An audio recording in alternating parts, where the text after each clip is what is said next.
5th, 2025, District 7 Board of Education meeting. Carrie, would you please call the roll? I've had a big problem tonight talking, so I apologize. Bertles. Here. Sanderson. Here. Ahart. Here. Bauer. Here. Brahan. Here. Carver. Here. Johnson. Here. Proctor. Here. Patey. Here. I'd like to welcome everybody this evening. If you please stand for the Pledge of Allegiance.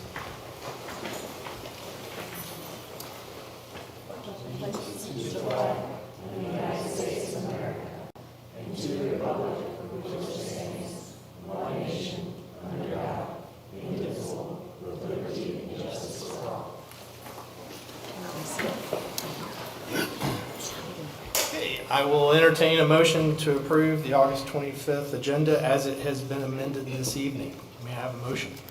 Move to approve. Second. Carrie, please call the roll.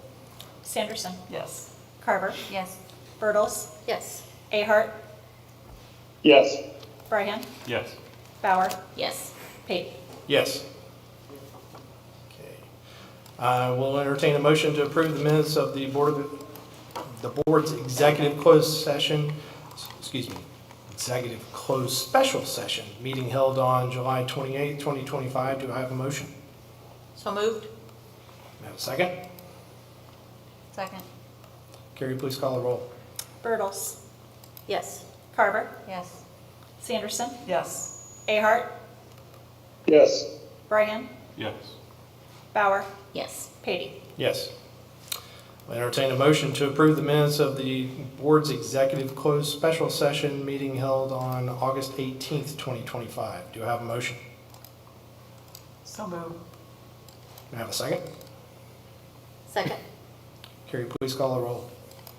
Sanderson. Yes. Bertles. Yes. Ahart. Yes. Brahan. Yes. Bauer. Yes. Carver. Yes. Patey. Yes. Okay, at this time, Dr. Shelton, please provide your superintendent's report. All right, thank you. Good evening, everybody. We do have slides and a video tonight, so we've got all kinds of things to share. Get that shifted over, and good evening again. We had a great start to the school year and are starting with a current enrollments. Our clicker's going to work here. We're not clicking. Oh, that's probably my fault. Are you clicking or am I clicking? Okay, just making sure. All right, here we go. The current enrollment is 6,979 students with an incoming kindergarten class of 409, which is one of the smallest in a long, long time, probably going back to the early 2000s. Our graduating class was around 550, and we are thrilled to welcome 269 new students in grades 1 through 12, 93 of those who are entering 6th or 9th grade. So lots of new kids, new families coming into District 7. We had a variety of activities welcoming students to the school year, starting with mascot welcome, which happened the Friday before school started at our buildings that have 3rd, 6th, and 9th grade, intermediate, middle, and high school. They kind of go through a mini orientation of their building, get to know some of the staff. It's a great way to welcome our new students to the building. We also partner with First Student to provide transportation to all of those students who need transportation to those events, to make sure that all students can attend. They were also welcomed at open houses and a variety of first week activities, and we really appreciate all our families attending those open houses. As we started this year, we had the privilege of welcoming all District 7 employees with an opening session at the high school. The opening message to our employees was to understand every single one of us, regardless of our role, plays some sort of role in making sure that all students feel valued, supported, and challenged. I gave employees 3 strategies to help focus on putting our mission into action. I asked them to see and value every student, whether that's greeting students by name, finding a way to just make that connection with a student, and then hold high expectations with support, believing in every single student. We also provided all of our employees with a t-shirt, One District, One Mission, which is our theme for this year. And we also, in our partnership with First Student, provided it to First Student. And so on Friday afternoon, I got this picture from First Student, which was really cool. To see the partnership between First Student and District 7, and we appreciate all the work that they've done to get our year started off on a good note. As I mentioned last month, our new secure entries have been completed for every building, and so we have a brief video to show tonight that will go out on social media highlighting the work that was done in our schools.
So as you looked at those, you might have seen a couple of things that we still are working on to follow up.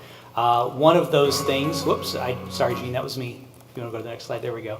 One of those things that we've learned is that with a couple of them, we do have a greenhouse effect where they're really heating up that space. So that's something we'll start to look at. What are some window tinting shading that we can put in place to help alleviate that?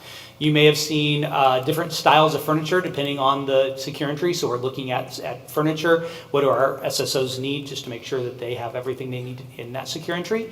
And then we've got a couple punch list items at the Columbus one. You may have seen a temporary HVAC unit. We're waiting on that unit to come in. So still just a few things to button up our secure entries, but we're excited about those being ready to go. And thanks to Mary Ann Mitchell for putting that awesome video together. So we always hope for a seamless start to the school year, but we always find ourselves with a couple of things that we still have to take care of as we start the year.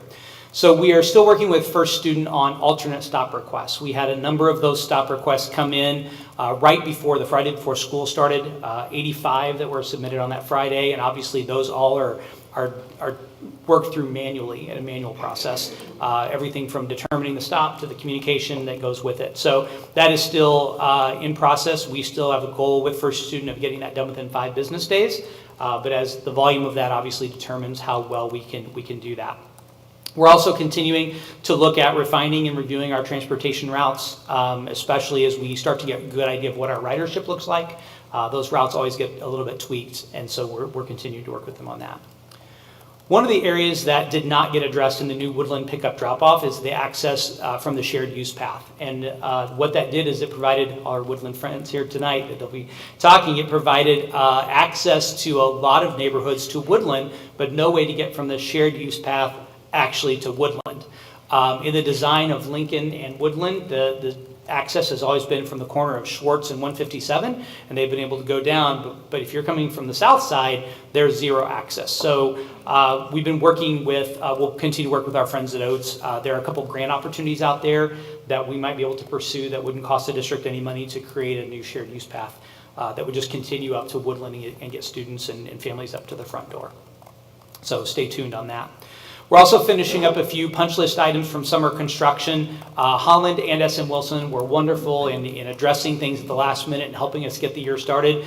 But as we opened things at the very last minute, there are always a few finishing touches that we need to get to before we get to final completion. We also have a couple fee updates.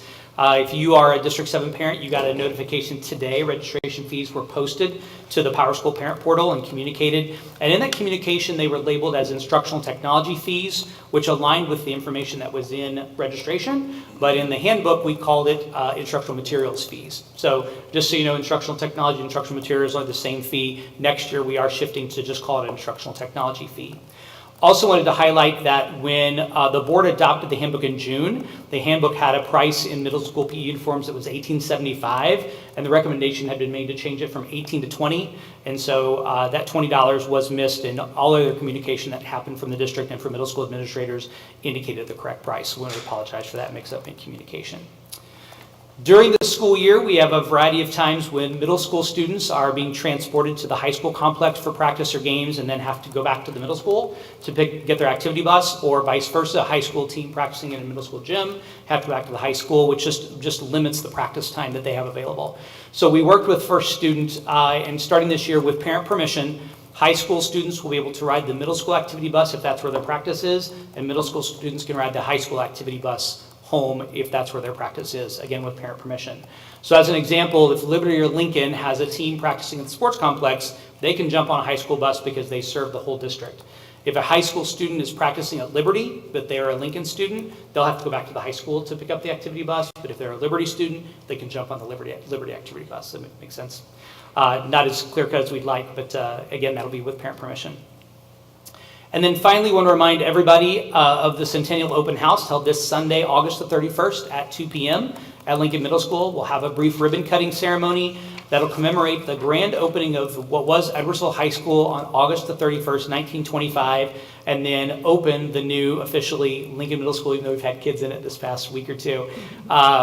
And have some public tours of those finished areas. We've got some special guest speakers, we have commemorative bookmarks, and then tours that will be led by Lincoln and EHS students. If you are coming to this event, parking will be at the Luco parking lot, although we do have accessible parking available in front of Lincoln. If you need accessible parking, you will need a pass, and so please contact my office at 618-655-6014 to request a parking pass, and we can get that to you in person or digitally, whichever is most convenient for you. Thank you. Any questions? Where's the Luco parking lot? Yeah. The teacher lot in front of the old gym between Lincoln and Woodland. Thank you. Yeah. At this time, Claire Johnson will provide the junior student representative report. So we're passing computers down.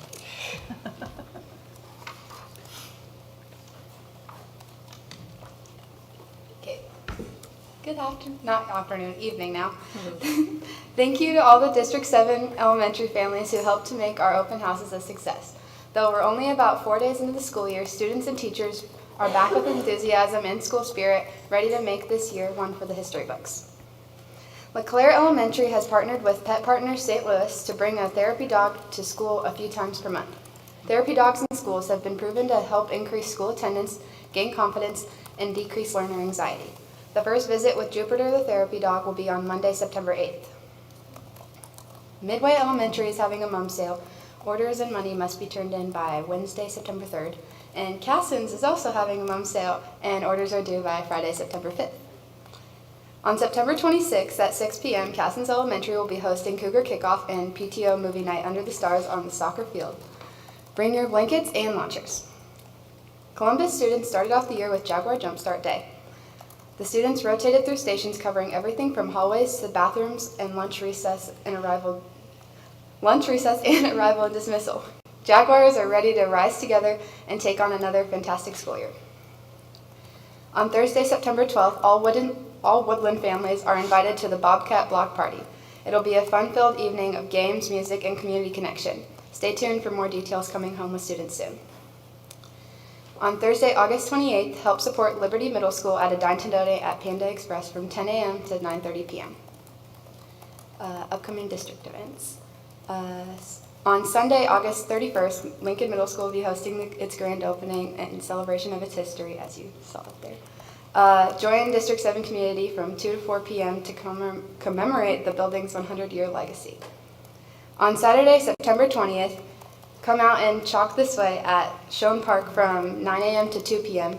There will be a chalk art competition, music, and food trucks. and it's free and open to all ages.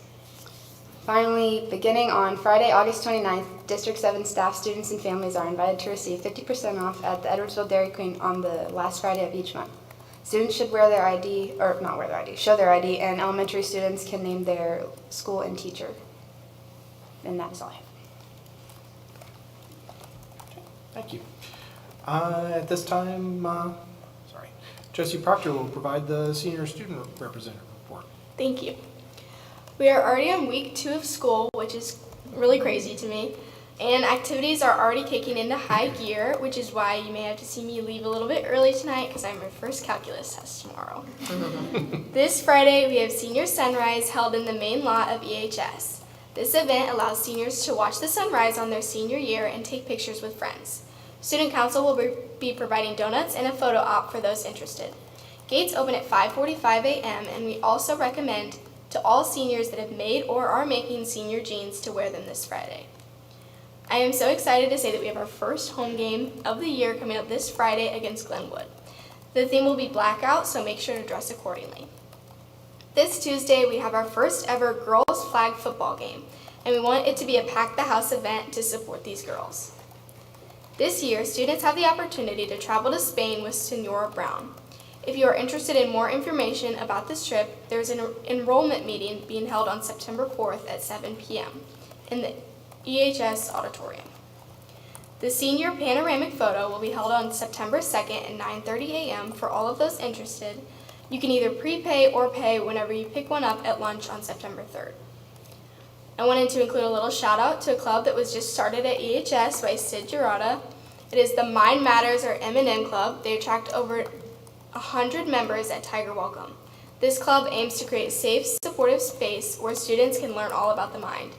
If you are interested, make sure to join. And that's it. Thank you.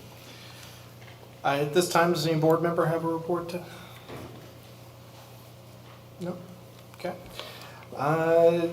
Now's the time we've set aside for members of the public to address the board. Is there anybody that would like to address the board? Okay. Seeing none, we will move on. Okay. Would any board member like to remove any consent agenda items for separate action? Yes. Okay. Which one? 5.2. 5.2. Okay. Are there any other agenda items? Okay. Guess we go ahead and approve the consent agenda items. I'll entertain a motion to approve consent agenda items as amended this evening. So moved. Second. Okay. Any discussion? Okay. Carrie, please call the roll. Bertles, Yes. Bauer, Yes. Sanderson, Yes. Ahart, Yes. Bryan, Yes. Carver. Yes. Patey. Yes. Okay, so that brings us to 5.2, right? Okay. Just a discussion? Yeah. The only thing that I had was, and it just disappeared on me, was the concern that it didn't reflect. I know the bottom of the motion, Carrie, I apologize, I didn't get your email until late, and I totally forgot to ask you in there. But it reflected our vote, the 0 to 5 vote, but in the meetings, it didn't reflect the content of what we voted down. And I see that it's presented on the agenda for this evening, so I just was concerned, or I don't know how it is approached, that we address what we voted down and then accurately record that in our meeting minutes. If the motion down at the bottom where the motion failed is what records our meeting minutes, then that suffices me. But if it's the notes in there that just documents general conversation and not the actual motion, then Yeah, I think it comes down to what the motion was, and Okay. if we voted down the motion, not necessarily the comments Okay. that were made. So, then I withdraw. okay, okay. Well, then, Well, I was going to do that because I was not there, so I'm going to need to abstain. So rather than abstain, though. whole consent agenda, I wanted that one pulled off anyway, so, We probably- well, Wow, thank you. Look at that. I love when we come around that way. Yeah, Okay, that's what I awesome. thought. Oh, Okay. what are you gonna have different for it? Okay, so then may I have a motion to approve, I guess, action item 5.2, the regular minutes for the July 28, 2025 meeting? Yes. So moved. So moved. May I have a second? Sure. Second. Okay, any discussion? Okay, Carrie, please call the roll. Brand. Yes. Bauer. Yes. Bertles. Abstain. Sanderson. Yes. Carver. Abstain. Ahart. Yes. Beatty. Yes. Okay, motion carries. Okay, I think that takes us now officially to discussions. So 6.1, that is, sorry, it's, our new system is hard to follow here, so I apologize. Especially if you click off. I know, right? Dr. Shelton. Yes. So I'd like to invite Ryan Savage and Damian Schlitt. Damian is from BLDD, our architect firm. Ryan is from Holland Construction. They're going to come up. At the last meeting, we had some conversations about potential renovations at Hamel and wanted to bring back some different options to potentially pursue for the board. And so you'll see on the slides behind me and obviously behind all of you for the board, some options. And I'm going to turn over to Damian and let Damian kind of talk through those options. And then Ryan's here with some cost opinion, which you have in your board packet, where you can just see kind of an early estimation of what construction costs would be for each of those options. Excellent. Thank you, Dr. Shelton. So it's great to see everybody tonight. I'm going to go through these solutions kind of high level. If there's any questions about kind of functionality and things like that, of course, you can ask, and I'd be happy to drill in a little bit. But having 4 options, I'm going to kind of keep a high level. So option 1 here is really kind of the original program that we were looking at was the creation of 4 learning spaces along with media and music and art. All that scope was really constrained to the 2 pods you can see there on the left-hand side, with the rest of the work within the facility really being more kind of abatement and kind of system upgrades, if you will, which you have kind of outlined more in front of you as well. The benefits to this plan really were about just kind of classroom sizes and things like that. So as you look at this plan, you'll notice it does still require or rely upon the existing cafeteria gym to function in its current capacity. So with that consideration in place, this next option worked off of what the first option had, but then kind of built upon it to improve some other programming in the building. So you can still see here kind of the gain of the 4 learning spaces, the pre-K and kindergarten spaces. Also still music, art, and the media center. But the north pod actually would also be utilized to provide cafeteria space. By creating that cafeteria space, that frees up the existing gym footprint to do only gym and PE programming. So there's some functional and scheduling benefits to that within any elementary school. So that was really kind of the option 2, was using that existing footprint. So just to be clear, in this option, that gym box, if you will, doesn't get any bigger. It's the same size, just removing the function of cafeteria from it. And I'll add that second option is a little bit cheaper because there's not toilets in the north pod. So it's virtually the same scope minus toilets. In option 3 here, so this looks very familiar because it's essentially the same plan, the difference being of how we deal with the gymnasium here. So the original idea was really just expanding it to be a more functional PE space. The realities are that once you start to expand that, because of the way the configuration is with the roof structure and such, in essence, we've planned it as a complete reconstruction of that space, just because of the current structure that's there. So again, on the left-hand side, you'll see those 4 classroom areas in the south pod. The north, still music, art, media center, and cafeteria, same functionality. But now we would have a more properly sized PE space for the use of the building. And from a pricing standpoint, what we saw with that one is a little bit more selective of demolition to cut that slice out of the building. It affects existing systems of the building that we need to study a little bit more. And your put-back construction of that expanded gym would be during schools, which just makes it, there's a little more logistics. So in essence, for option 3, you lose access to the gym for the whole year. Correct. We also key stated piece. you need a cafeteria, so you can't do both at the same time. You have to get the cafeteria done and then do the gym. In that version though, is sort of moving the cafeteria to the pod. I mean, are we talking the same basic square footage and, I mean, as the existing one now? Oh, you're saying moving the cafeteria to that Yeah, I mean, pod? are we talking space-wise, it's about the It's same? roughly the same. It's just a little bit, like square foot for square foot, a couple fewer, but that current gym cafeteria box also has essentially a circulation spine that cuts through it as well, but as far as capacity, it would be equitable. Okay. And it's on the notes there, but just to say it out loud, that kind of right-sized gym is about a 55 by 80 box, if you will, just for context how large that is. And then option 4, this one probably has some familiarity to you from the option 1.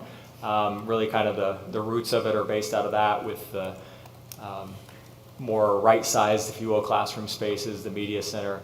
It leaves cafeteria in that existing kind of shared zone, and then this just looks at adding additional square footage through that right-sized gym to the east there. So, as far as existing capacity for cafeteria, it's literally the same space. You just don't have the dual purpose for PE function, and then that new gym box happening to the right there.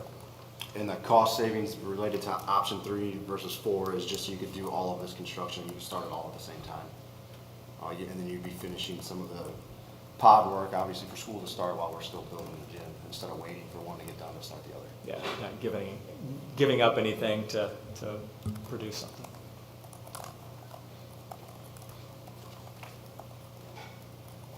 For options 2 and 3, is there any consideration about assuring the kitchen and cafeteria are connected somehow?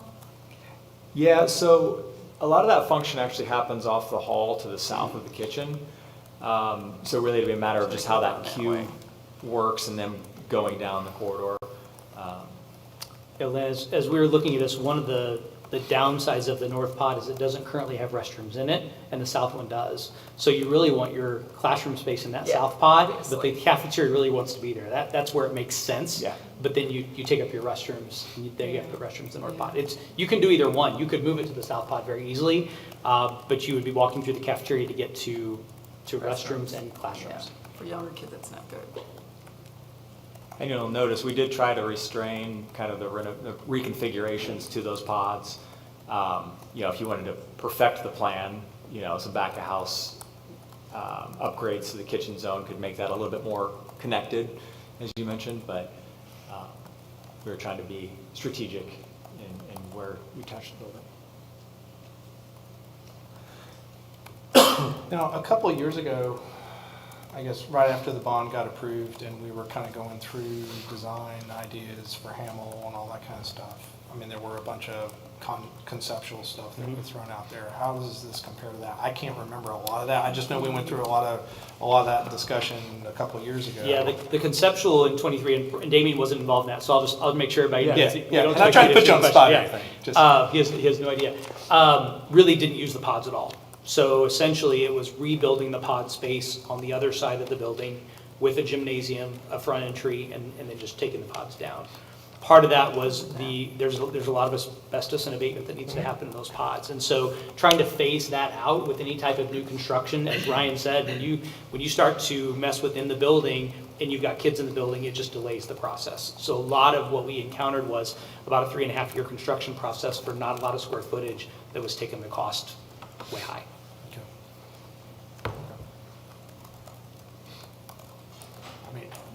I mean, personally, I like the idea of having a brand new gym and not having it sort of built in and expanding on current stuff. I mean, that's my personal opinion. But the only problem that I see with this design is you're walking through the cafeteria to get to it. It'd be nice if there was a separate access. You know, I don't know if you like shifted or like this hallway to the south of the current cafeteria, if that just expands out so that you have sort of a south entrance into the gym or something that you could sort of bypass having to go through the cafeteria. That egress on the. Yeah, or something that allows for some kind of covered access. But I mean, that's just kind of my quick take. I would love to know kind of how you know, sort of the people that actually live in Hamel right now feel, you know, sort of about the various options. But I mean, that's a design that I think, based on some of the comments we've gotten initially, I mean, seems to align sort of with what their concerns were with regard to having a separate gym, you know, that allows students to be able to get from the cafeteria, you know, to sort of have that recess time, you know, sort of after lunch and all that, so. I agree with Bob. I like that design. I like the idea of adding on a new gym and having an existing cafeteria and or bonus space. My request the last time was to figure out what works for the teachers. Have we gone that far? No, I wanted to bring something to the board to get a little direction and then take the direction you give us to the teachers. Because if the board was not willing to engage in that amount of money, I'm not going to take that design out and then go, hey, Gotcha. here's what you said you wanted, but too bad, right? Gotcha, So, makes sense. yeah, so I want to make sure that you understand the cost implications of kind of each of the designs and how it may fit in the larger picture. Okay. Well, I I mean, if we need to unpack that more, we can too. yeah, I mean, there's a certain point at which, you know, there's a, where the money gets spent is kind of a point of no return. I mean, this is kind of, you know, you're in for a penny, in for a pound as far as, you know, once you cross that threshold. And so that's where I guess, from my standpoint, I'm thinking, well, if we're committing to this type of design, then, you know, that allows us to do other things with this that we aren't necessarily even considering now, as far as sort of with those additional funds. So, I mean, that area is growing. I mean, Yeah, I feel, I mean, yeah. I live up in that area, so, you know, I see it. Well, I think in consideration to, you know, what was discussed on August 11th and what was vetted over to the board through an email by a teacher that lives it and walks it, I think it's in our best interest to hear, you know, maybe a compiled wish list of good, better, best, and in the interest of individuals and, you know, that live this. We do need to factor in growth up in the northern area. We would be remiss to not think that that's not going to happen with all the housing that's being built, even at this point. So, I mean, I like the specs, but I think it would behoove us as a board to definitely vet this over as a survey to the teachers that live this on a daily basis and what they think their need is. Because the individual that presented what they did in detail was very helpful. Mm-hmm. I had asked for numbers of enrollment. Did any of that become available? So I know it's enrollment, been a right, short time. it's been pretty stagnant. I mean, it's gone up 1% to 2% a year over the past 10 years. I don't have those numbers in front of me. It's a little misleading right now because we have early childhood there now, and so that number has gone up about 40 kids in the past 2 years. But they've eclipsed 100 every year for the past 5 years for sure. I know I can speak to that. They're about 140 now. So My understanding is there are plans for growth that's moving west from town. So there is, even just across the street, so there's that, you know, yeah, that coming. yes.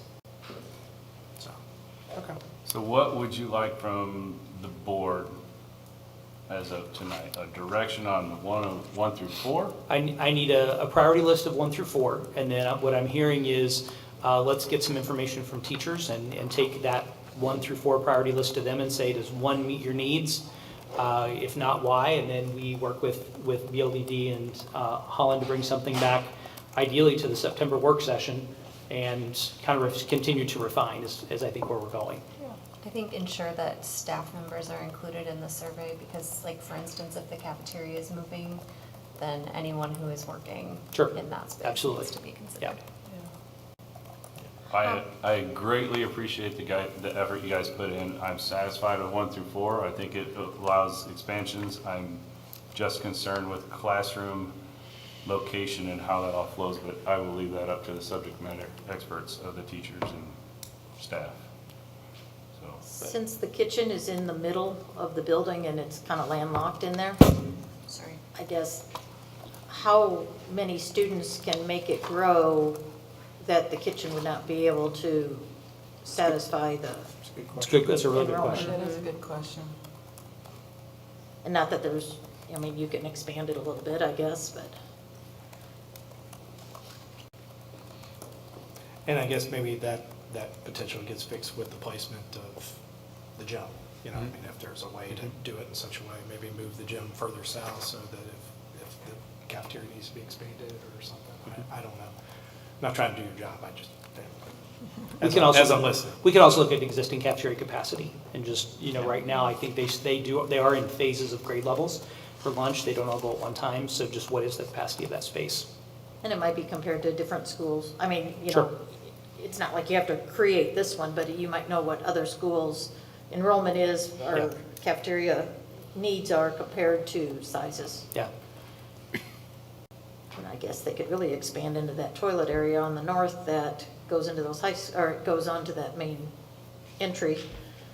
Because I don't know how many people use that if you put other ones in, so.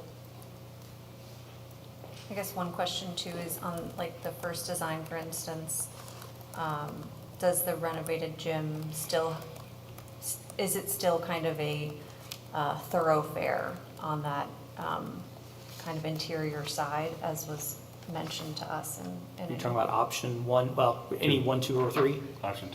Yeah, sorry, option 2. Okay. Yes, it I would guess still, one it or would two. still be a thoroughfare unless you go through the media center or the cafeteria, depending on whichever option you're looking at, to get all the way around to Yeah. the other side. And then I guess the question would be in kind of the extended gym or totally new gym options, is that something that, you know, does it become more of a dedicated walkway rather than just part of the room or something just to consider? I don't know if Are you that's talking about an option 3? 3 or 4. 3 or 4. 3 or 4, yeah. Oh, yeah. Yeah, that makes sense.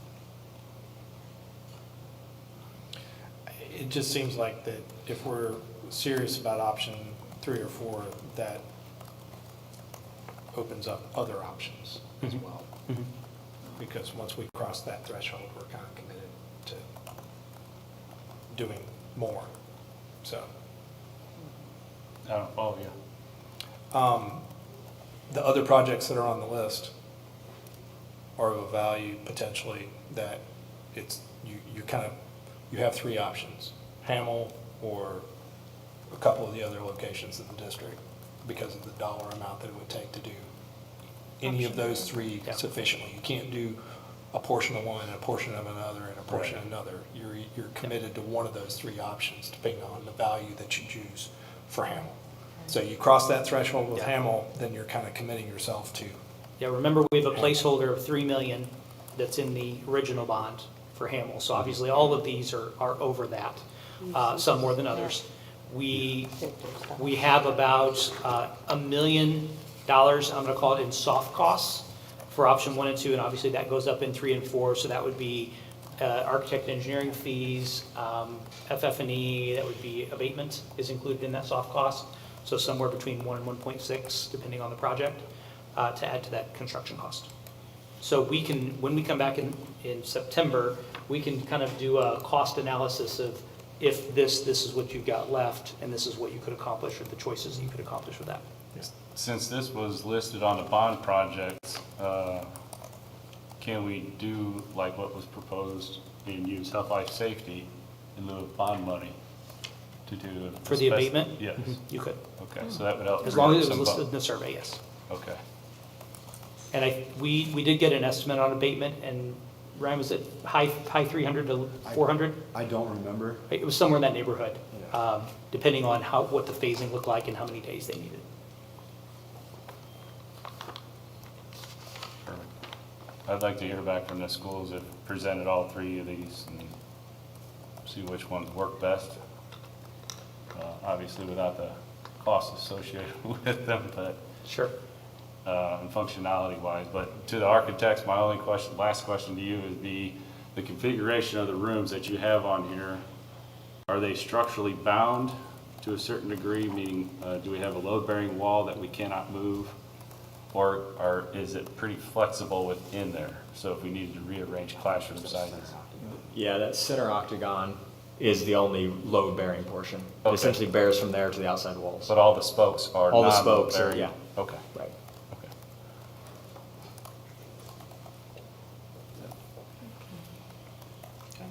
Okay, all right. Got what you need? I think I got what I need. Okay, awesome. Great. Thank you, Thanks, guys. everybody. Thank you. Thanks. Okay, That's the best part now. done with discussion items.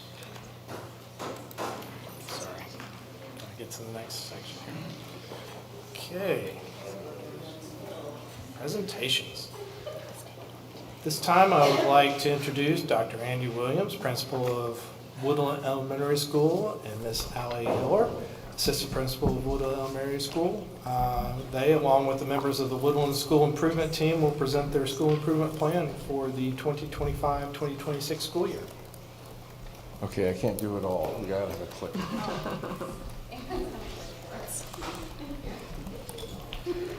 Well, thank you to the board and to Dr. Shelton for the opportunity to present our Woodland School Improvement Plan tonight. I'm Andy Williams, principal of Woodland Elementary, and the intent of this team and plan is to make us better educators, to continue the path that we're already on. With me tonight are Allie Hiller, assistant principal, Lindsay Weber, fifth grade teacher, Abby Cutter, school counselor, and Julia Petcher, she's our fourth grade teacher. And we start our meetings with our mission, our vision, and our values. I want to always pay special attention to our mission because the way that we as Woodland fit into that, and we'll talk about that a little bit in the presentation. This is a list of our school improvement team. Our team includes staff from a variety of disciplines, expertise, and grade levels. And district-wide, we're going to be starting all of our meetings with clear learning targets. So these are our learning targets for this presentation. We're going to reflect on data from the past 2 school years. We will evaluate the progress and impact of our 24-25 school improvement plan. We will identify key priorities and actionable goals that will guide the 25-26 school improvement plan. And this slide is a weighted score comparison. It's a graphic from the Illinois School Report Card that illustrates the breakdown of Woodland Elementary's score based on the 23 and 24 testing cycles. The evaluation includes indicators of academic performance, school quality, and student success, with the building graphic representing a total of 100 possible points. In the 2023 school year, Woodland Elementary received an overall index score of 59.15, which resulted in our targeted status designation. So that kind of set the ball in motion for us, and in response, we launched a school improvement plan in 2024, focusing on strengthening academic outcomes and student success. As a result of these focused efforts, our overall index score increased by 17.4 points, rising to 76.55 in 2024 and earning the school a commendable rating.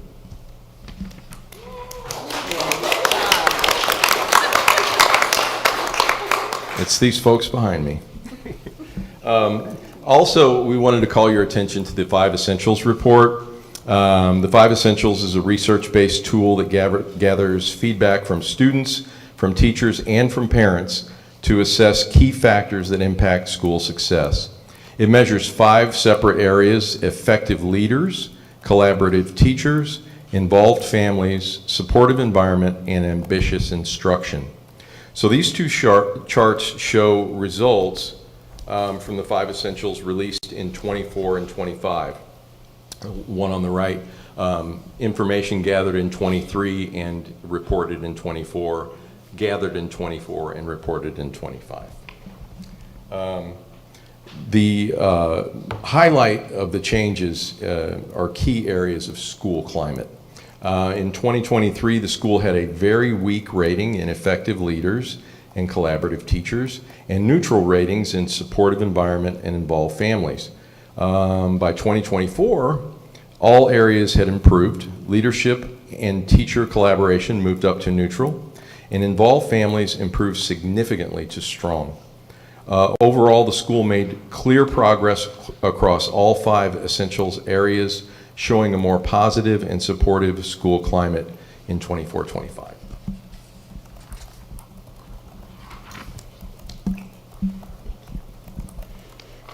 Hello. I promised him I wouldn't embarrass myself. So, I'm going to talk a little bit about our 24-25 school improvement plan that we had last year. So last year we had 2 goals, and our goals were established around the Illinois Assessment of Readiness, also known as IAR, while we are still awaiting the results from IAR, so we don't actually have clear data that shows if we met our goals. We are proud to highlight some of the intentional shifts we made to support these goals and to foster a more inclusive learning environment for all of our students. So some of the things we did was we had monthly school improvement meetings, and these meetings were instrumental in monitoring our progress as a school and ensuring alignment from all practices across our school. We had targeted professional learning. We focused deepening staff understanding of the IAR, implementing research-based instructional strategies, and enhancing collaboration among all staff who support our students. We had administrative monitoring. School leaders conducted regular fidelity checks on progress monitoring tools and the use of iReady in math to ensure consistent implementation. We increased collaboration. We emphasized meaningful collaboration between general education and special education during common planning times built into our master schedule. And we had professional learning communities that had all staff members present. With being targeted status, we have received school improvement funds provided by the ISBE. So we strategically use these funds a few ways. So we had professional development for all of the Woodland staff, where we were able to have staff outside of contractual hours be paid for professional learning. We also had our school improvement team meet monthly to review and analyze data and guide decision-making and instructional practices. We were very fortunate to have a group of Woodland and Nelson teachers, because Nelson's like our sister school, attend a conference centered around the theme of all means all, like our shirts, if you didn't notice. Further emphasizing the school's commitment to equity and inclusive education for every student. And we were able to have all students engage with grade level curriculum and text, exposing grade level text to all students. One example of how this process was implemented last year was consistent monitoring of data by the administration on a weekly basis. So key insights from this data collection was brought to the school improvement team, and actionable takeaways from those discussions were then shared with professional learning teams to inform instruction and drive continuous improvement. So moving forward into this year, I'm going to introduce our 2 priorities and then talk about our first 2 goals for this year. So utilizing the school improvement model, these are the 2 priorities our team identified for the upcoming school year. Our priorities are, number 1, high quality instruction and differentiation for all students. And then number 2, increased collaboration among disciplines. Differentiation means tailoring instruction to meet individual needs. Whether teachers differentiate content, process, products, or just the learning environment, the use of ongoing assessment and flexible grouping makes this a successful approach to instruction. So utilizing those priorities, Our team set 4 school improvement goals, each with action steps and ways to monitor for growth. Our first goal is posted there, and it focuses on creating and utilizing learning targets for one chosen subject area per professional learning team.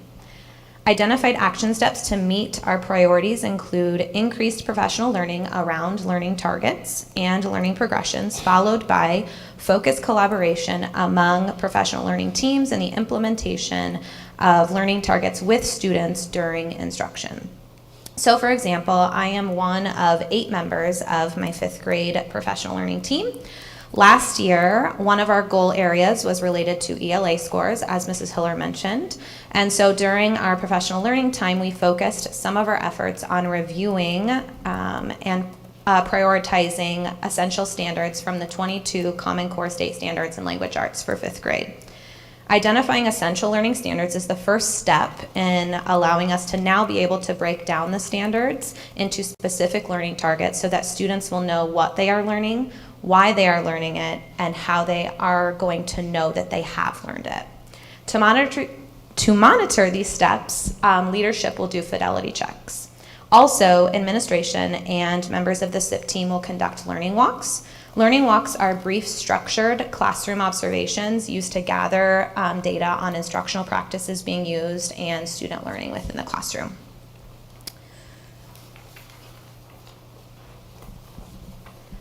And then our second goal ties right along with our first goal. So our second goal targets the creation of common formative assessments, and then the use of the data collected from these short assessments to make instructional shifts to ensure each student meets the essential standards that we have identified in the chosen subject area per PLT, our professional learning team. This goal addresses both priorities previously mentioned by requiring collaborative creation of the assessments, collaborative review of the data collected, and then collaborative decision making on how to differentiate the instructional practices within each member's classroom. For example, after my 5th grade PLT team creates our common formative assessments based on the current learning target that we're working on in our classrooms, all 5th grade students will take the same brief assessment. The data collected will allow my team to have collaborative conversations during our professional learning time about student learning and allow us to create interventions and extensions to support all students' needs. To meet this goal, we will engage in professional learning about the creation of common formative assessments and the use of data analysis routines or protocols to more effectively use the data to adjust instructional practices within our classrooms.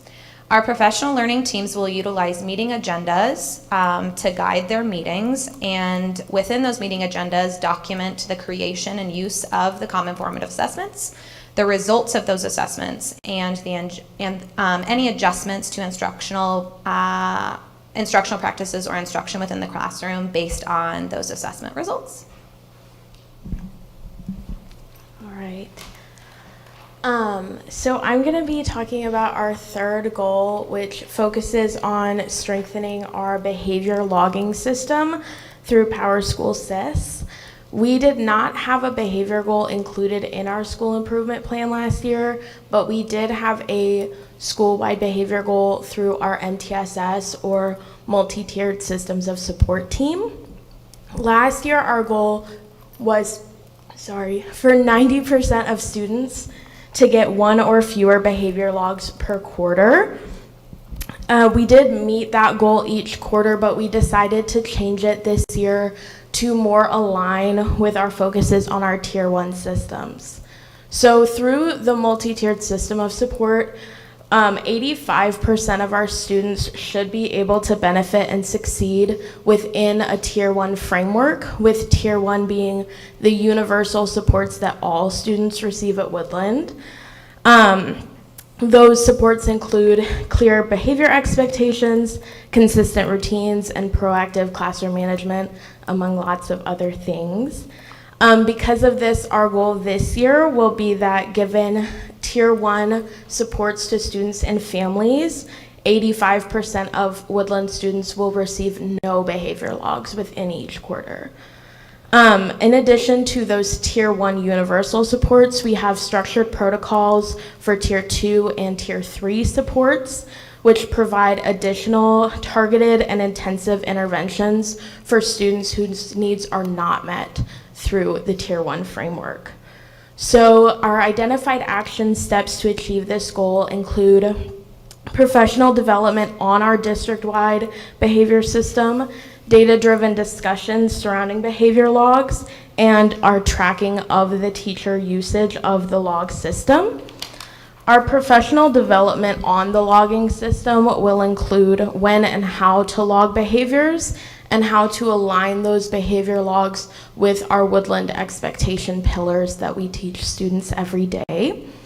Within the professional learning team discussions, teams will actually be able to look closer at the behavior coming out of their classrooms to determine which skills students are really excelling in and which skills students might need more support in. This will allow teachers to better differentiate those Tier 1 supports while also identifying the students whose needs are not being met through Tier 1 so that we can begin the process of getting them support through those Tier 2 or Tier 3 frameworks. By tracking how teachers are using the behavior logging system, we'll be able to make sure that all teachers are using the system consistently with fidelity, and we'll be able to provide more sufficient data to those PLT data discussions. Thank you. All right. Our fourth goal is focusing on the implementation of the district-wide second step curriculum. This program supports students' social and emotional development and fosters a positive school culture and climate.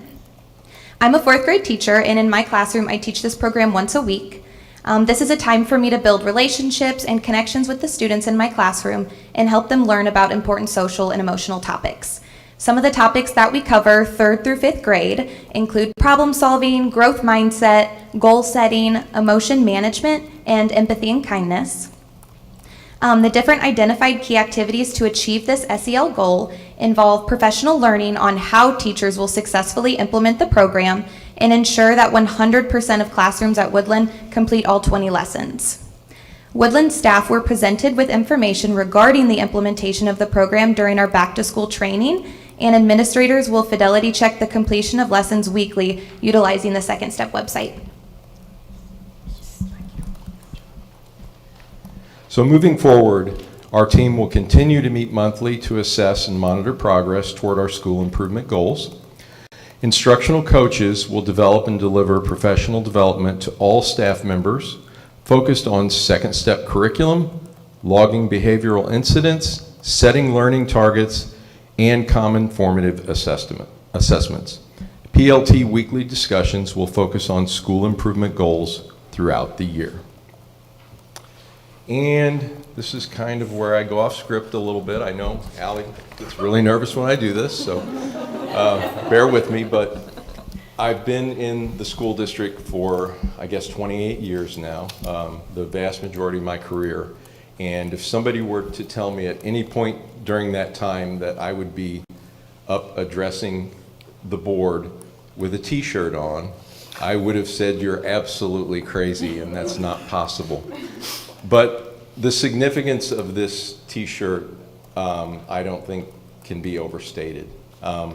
This is how our Woodland family fits into All Means All for this district. And we're all just very honored to be a part of this process. So thank you.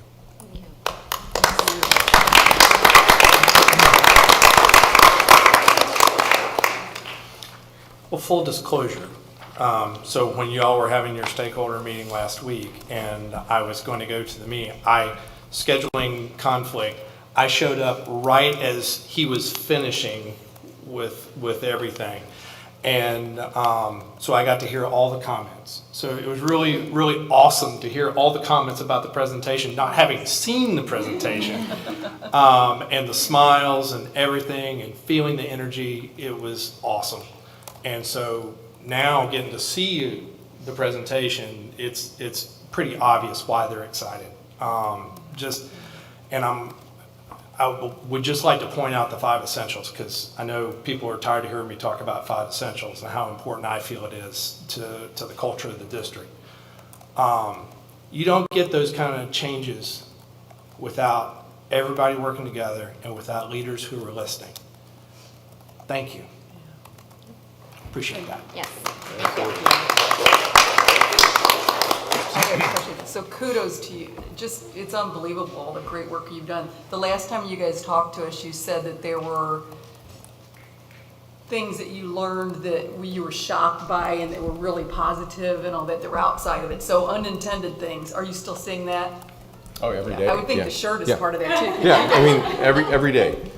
That's so awesome. You know, I mean, Woodland it's a challenging job, and it's one that, you know, this staff comes in every single day and they're thankful to be able to do the job. And I think it's enjoying the doing, you know, that means so much to the whole staff. And really, this is a staff thing. This is not an administrative thing. It's them coming together and doing the work and putting the love into what we do every day. So, Kudos. Thank you. thank you. Thank you. Last year, Woodland was one of the schools that I was honored to adopt, or whatever the right word is. And so I was getting a tour of the school and hearing some of the emotion and the excitement that they had, and how they knew that they had been a targeted school, but they were looking forward to being that class school throughout the whole district and bringing other schools up to their standards, and learning the things that these teachers have learned during their trainings and things like that. So I was appreciative when you guys shared that with me, and you can just see the excitement of the staff. So that's great. For sure. So, Keep up Rose the to good the work. challenge. Yeah. So, cool. Thank you. Well, thank you very much. Thank you, Thanks. sir. Awesome. Okay, at this time, I'd like to introduce Amy Buscello, Athletic Director at EHS, who will present on the concussion protocols. In District 7, is Board Policy 6305. Excuse me, 7305. I really can't read today. Really can't. That's right. It's been a long day. Yeah. I have slides, so that's what I'm Awesome. looking for. So this is just our update on our concussion oversight team. The concussion oversight team is myself, Bill Herman, Assistant Athletic Director, Katie Hamilton, Riley Murray, our 2 athletic trainers, our school nurse, Megan Slack. We have 2 coaches, Dustin Battis and Eric Preto, on the team, as well as Dr. Messmer, who comes from Dr. Amatola's office. So we meet once a year. We just met a couple weeks ago, and we discussed our concussion data for the last 3 years. So this is where we stand as of this year. I think we unfortunately have to add a 4 so far to 2025 based off a couple emails I received this week. But this is just kind of our data on concussions. Our athletic trainers utilize the SCAT-6. So I'm also a certified athletic trainer. I don't know if you know that or not, but I have been for the last 21 years. So I take all the sports medicine stuff pretty seriously. So I remember when we used the SCAT-4, so we're up to SCAT-6, but it's the assessment tool that we can utilize sideline in order to assess if a student athlete has a concussion.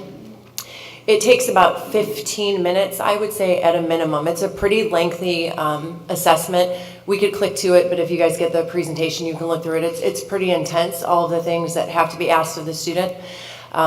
Ideally, you want to try to get that done within the first 72 hours. Most people with a head injury, their cognitive function actually will decrease about 24 to 48 hours and be far worse than what it is, 72 hours, and as you start to go from there.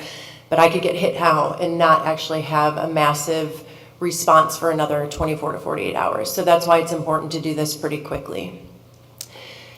If our athletic trainers find out that a student has a concussion based off the SCAT, they'll go ahead and hand out this emergency home care sheet. It's really modeled off of something that's provided by the Lurie Children's Hospital out of Chicago.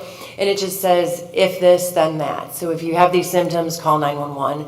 When do you go to emergency care? What should you do? What should you not do? And it just kind of gives a little handout for the parents. And also our athletic trainers are pretty much on call all the time, and they'll take phone calls if there's any questions as well. But this goes home with our student athletes. This is the return to play protocol that you'll see our athletes go through. Athletes cannot even start this process until they're 24 to 48 hours asymptomatic without the use of an aid, whether it be a non-steroidal anti-inflammatory drug or Tylenol, Excedrin, things like that. Then they will start this process. Again, if they start having symptoms, they go right back to the beginning and work their way through. The more concussions that kids have had, the longer this process usually takes. But this is our return to play protocol. So this is what this looks like. That's the end of the formal piece, but I'm sure you guys have questions, so I'm ready to take them if you have them. No, I appreciate you presenting this. I mean, for me personally, concussions are pretty close to home. I suffered from 3 in high school, and that was back in the day when, you know, they're like, hey, you know, just go sit down, you know, for a second. You know, the science has, you know, become pretty conclusive, and so I know, having had a son that went through this recently, you know, it's no joke, and you got to take it seriously. So I appreciate the presentation. Yeah, our coaches do a really good job of really making sure our athletes are taken care of. Go see Katie, go see Riley, whoever's on staff if we get injured on the road. Our athletic trainers across the conference in the area all communicate with each other, and our coaches all go through formal training every 2 years. So they have to sit through training. I monitor and make sure that that's taken care of, and they have to have that done before their season really starts rolling. So that's kind of the point of the season where we're at, where our fall coaches are done, and we're just now getting our winter and spring coaches on board. Now, this is focused on, I mean, the presentation and everything at the high school, but I mean, this carries over to the middle schools as well, correct? We don't have athletic training services full-time at the middle school. They can see Athletico at any point in time and make an appointment. But when it comes to the concussion training of all of our coaches, that absolutely is all across the board. IESA, IHSA, they both require it. So then we go through and they formally test it, and then it goes on our website, IESA and IHSA. What do you think are some of the contributing factors to the numbers of concussions in 2025 being significantly lower than previous years? It's just the start of the year. So that is data from July 1 through now, but we track everything even through the summer. So we track it all. So that doesn't include like January 1, it starts July 1? We usually do everything Okay, like perfect. school year, July 1 through June 30th. Yeah. Cool. Okay. Any other questions? Okay. Thank you. Thanks. Appreciate it. Thank you. Okay. Let's see. A link has been provided on this evening's agenda for the first building newsletter for each school at 2025-2026 school year. Check it out. You can see all the great things going on in the schools. Okay, moving on to action consideration items. 9.1, approval action item 9.1, Dave Courtney. Thank you, Mr. Fitty. It's recommended that the Board of Education approve the disposal of surplus cafeteria furniture in accordance with board policy. This is due to the renovations at the high school, Commons, and Lincoln Middle School this past summer. Okay. May I have a motion? So moved. Second. Okay. Any discussion? I have a few questions, Dave.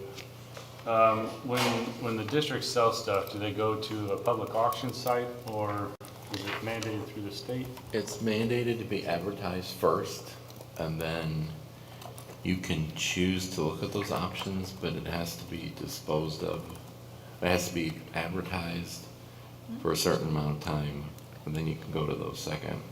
And is the district set the cost, or is there a cost associated? I'll be honest, Matt, this is probably a different situation, because in the past when we've disposed of equipment, most of the equipment we dispose of is pretty much like worthless. It's broken, or it's been like reimagined 8 times, and nobody would purchase it. This is probably something a little different. That's something we'll look at, because there is some of this that probably might be usable. We did have our building principals have an option to look at some of this, and we've shipped it, the ones that we wanted to other places already.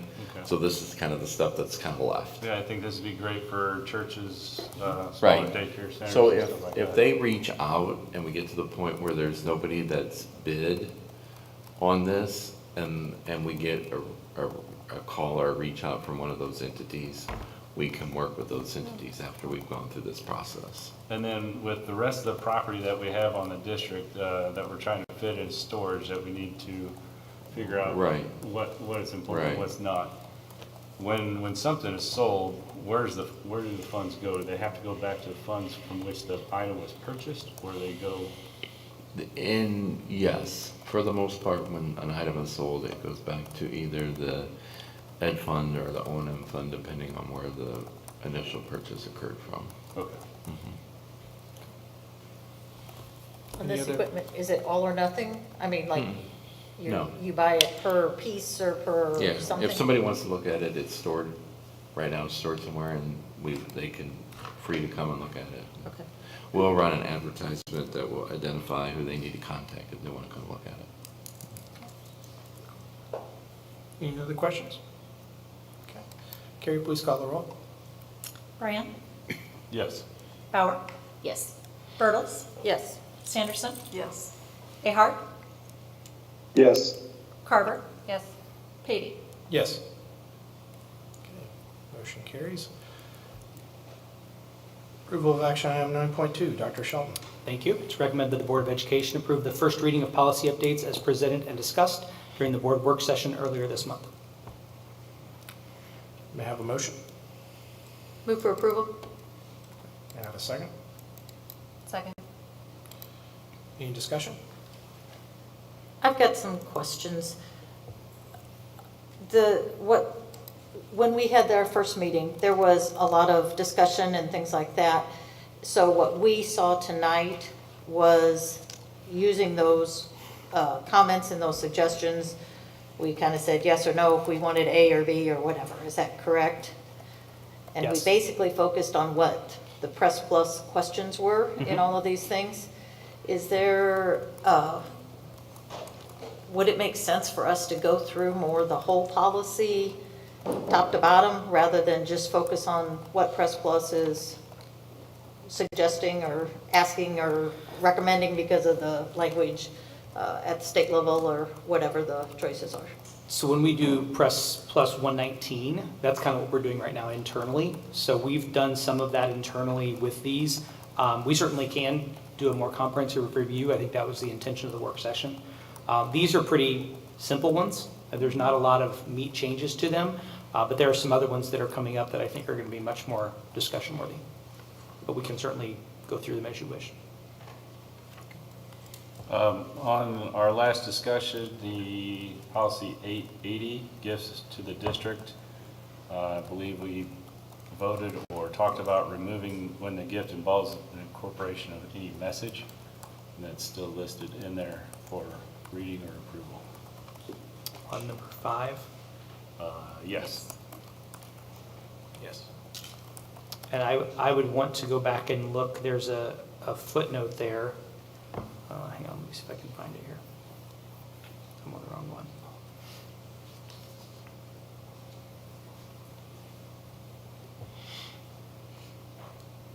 So yes, we did talk about taking that out. Striking the green in number 5 on 880. Okay. Does it have to be approved tonight? Can we pull that and do it next month? We could pull that one. Okay.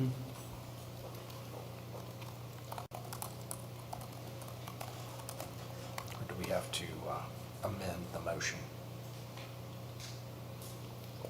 Since it was originally all that's a question before the board. You can amend the motion. Yeah, you can amend the motion. I move to amend the motion. To remove. Need a second. Second. To remove policy 880 from the list. Okay. May I have a second? What you saying? Okay. We have an amendment on the floor. Any discussion on the amendment? We will include 880 in our September work session, just so it's in the list still, so you can see the corrected one. Cool. Any discussion on the amendment on the floor? Hearing none. Carrie, please call the roll. So for the amendment, that'll be Bryan, Yes. Bauer, Yes. Bertles, Yes. Sanderson, Yes. Carver, Yes. Ahart, Yes. Patey. Yes.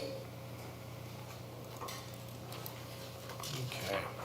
And you gotta redo that motion. Got to redo the motion? Yes. Okay. Now then, Minus the 880. okay. May I have a motion For what? to approve the list of first reading? Let me read this again. We Okay, can I have just that did- motion in Well, we did second. the amendment, so now we have to approve the motion itself. Yeah. The amended motion was to remove 880. Is that how you? Right, so the Well, new we the amended new the motion now would we have to go read, back and Okay. amend the motion. I move to approve the first reading of policy updates as presented and discussed during the board work session earlier this month, excluding policy 880 gifts to the district. Second. There you go. There's your motion. Okay, second the motion. Okay, any discussion? No. Okay, all in favor say aye. Aye. Aye. All those opposed? The ayes have it. Okay. Okay. Now then, approval of action item 9.3, Dr. Shelton. Thank you. It's recommended the Board of Education approve the Woodland Elementary School Improvement Plan for the 2025-2026 school year. Move Ma'am. to approve. Second. Any discussion? Okay. Those in favor signify by saying aye. Aye. Opposed? Aye. Ayes have it. Okay. Approval of action item 9.4, Dr. Shelton. Thank you. It's recommended the Board of Education approve a change order to the contract with Vernon Jones for the track and field and varsity softball field project as related to construction or design.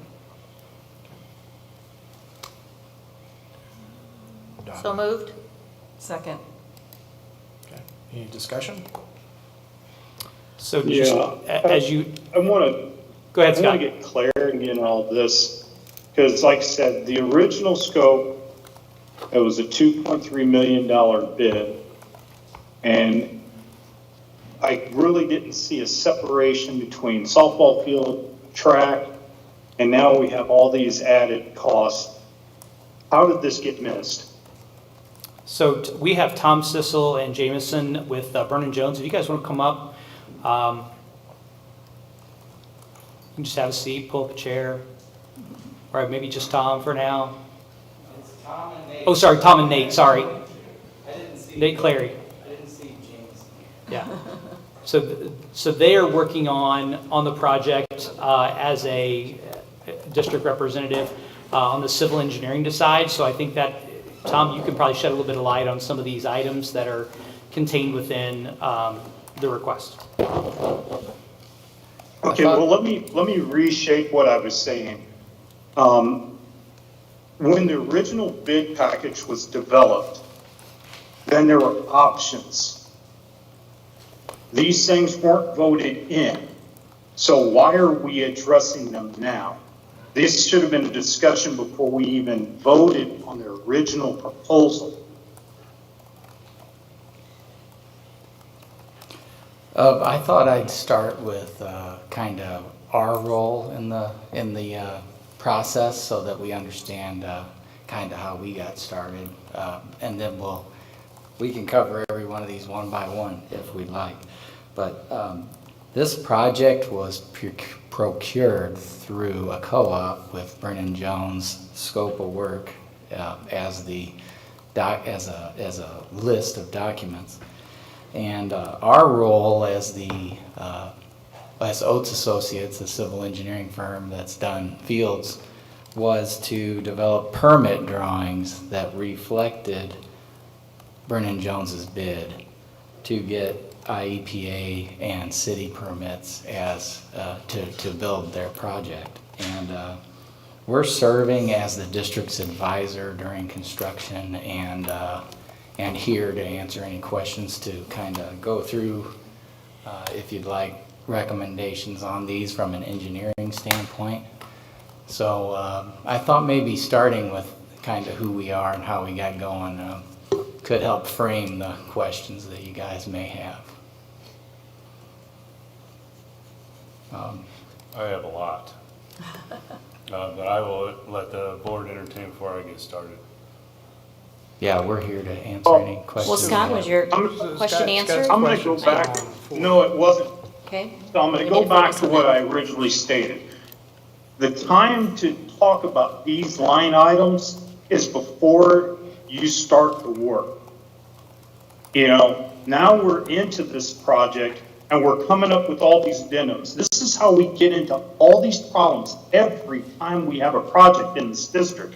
We're always being reapproached with all these added items. This is something that has to stop. We cannot continue starting projects and then adding costs as we go. So why don't we give Tom a chance to speak to the items that are listed in scope and kind of why they're there.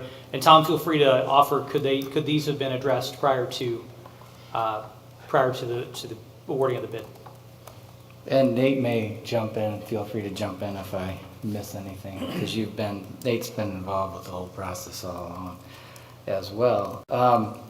So the first item on my list, and is yours it looks like too, is partial area track stabilization. 4% cement, 12-inch depth, 65 tons of cement. So this item is a unforeseen item from our observation. The track asphalt was milled up, and the rock area under the track, the existing track, was exposed. We did the track didn't show any signs of base failure beforehand, so when it was milled up, in the specifications, Brennan Jones is to do what's called a proof roll. So they drove a loaded tandem, which is basically a dump truck loaded, around the track. I think they did it 6 times, 6 passes today. They did it 2 weeks ago, and then it was a rainier season 2 weeks ago, so the soil underneath the rock was wet. We had them redo it today again, so prior to the board meeting, to get another accurate representation. So if you get ruts when you drive the truck around the track of over a half an inch or more, it fails the proof test, and then you need to do some stabilization before you pave on it, or else the pavement that you put on top will not last as long. It will not perform as well. So it's kind of like one of those things, if you try to build something on something that's not stable, that'll eventually reflect back up through and affect your pavement life.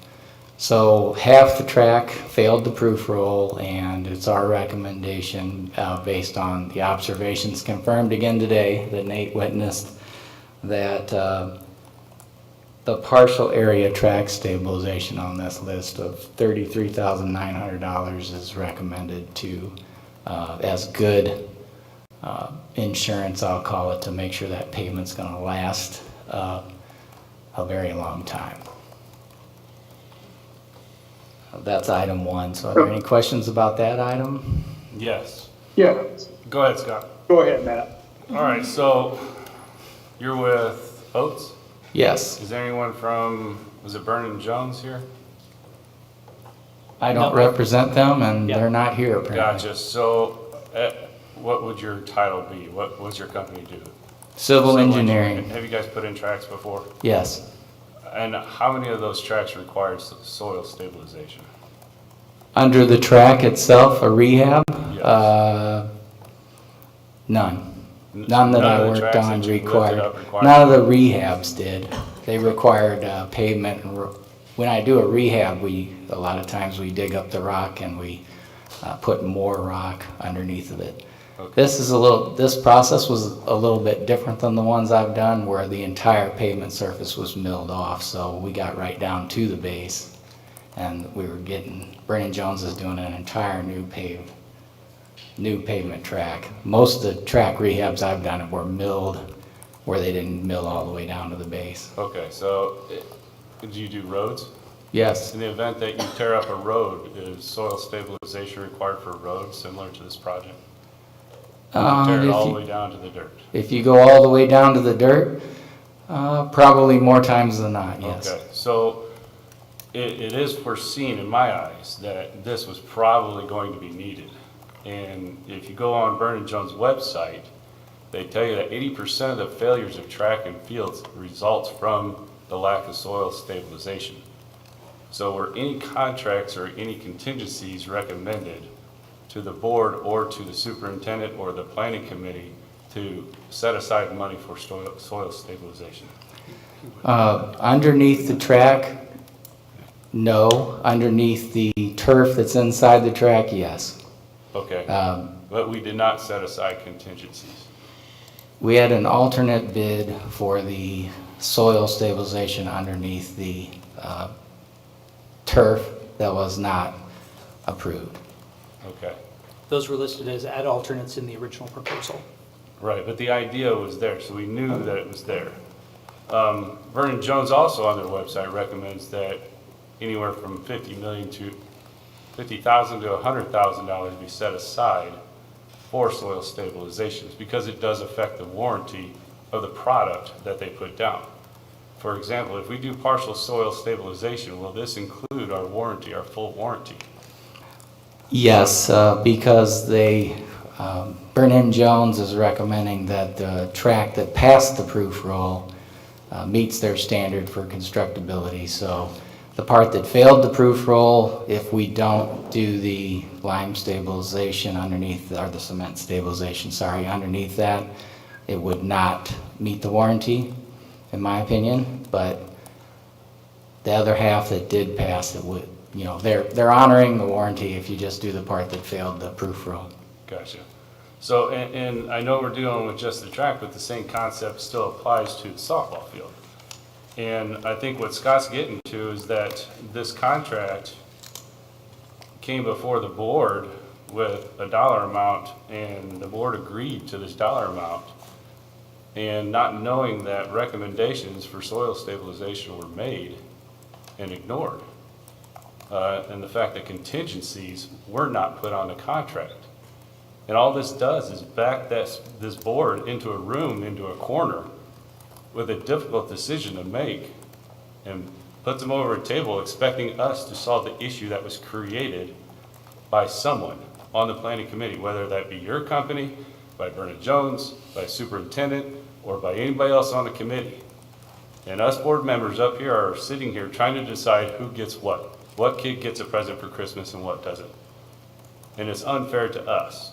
So I will let you continue, but I got a lot of other questions regarding the stuff that's on here and if it's foreseeable. I will reply by, we're here for an engineering perspective to give our recommendations on what, if we were put in the situation, we would include. And I can't speak to the contract. I don't have the contract terms and can't speak to that. So I understand you're frustrated about that. But we can't speak to what was included in that contract or not as far as contingencies and things like that. That as a civil engineer, you make recommendations on a project and what is needed and what's not. I'm not saying we didn't make recommendations. I'm saying we weren't involved with the actual contract signing of itself. Like I said at the beginning, it was procured through Brennan Jones.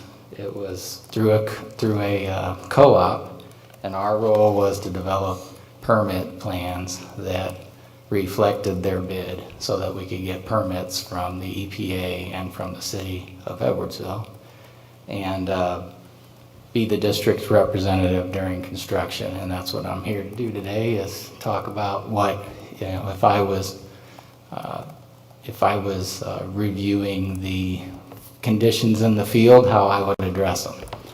And I'm recommending that based on the failing of this proof roll, that stabilization should be done to get the warranty, and so that the pavement and track has a good life cycle. So you said that half of the track passed, the other half didn't. Is it like a continuous, like a north half, south half, or is it so many feet and then okay, and then so many feet, or, I mean, was there a pattern or a rhythm or a reason why certain stuff failed or not? And before you answer that, I'm going to follow on to her question and say, is it also the same portion of where the turf is going in that failed as well? Nate was there today, so I'm going to let him speak to that. Yeah, to answer your first question, it was just a single stretch, a single run that had failed. Approximately half of the length of the track on, I'm not sure what side it was. I believe it was the west side of the track, from apex to apex along the west side. It is directly adjacent to the area of the infield that had also failed. I'm sorry, what was your second question? Well, I said, was there a pattern, was it some good, then some bad? Yeah, or was it a certain and it's probably percentage, or- reflected in the soil characteristics and possibly the water table and the amount of moisture inside the soil whenever we did the proof roll. Was it the same side that failed under the turf? Yeah, that's what I thought.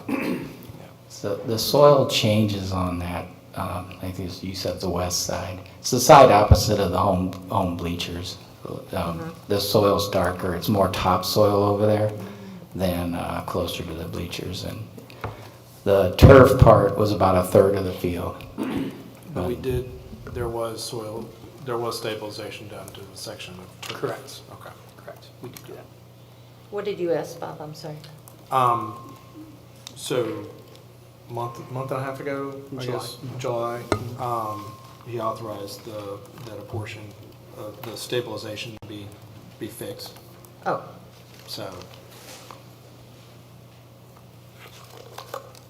So Tom, can you speak to the storm outlet control, because that's on the list as well? Can we go back just real quick? So when you spoke on warranty, and normally when you're pitching a warranty for services, you're also generally going to state if these things aren't performed, then this segment of the warranty would not be covered. Was that also part of your proposal or your pitch to the district when you did this?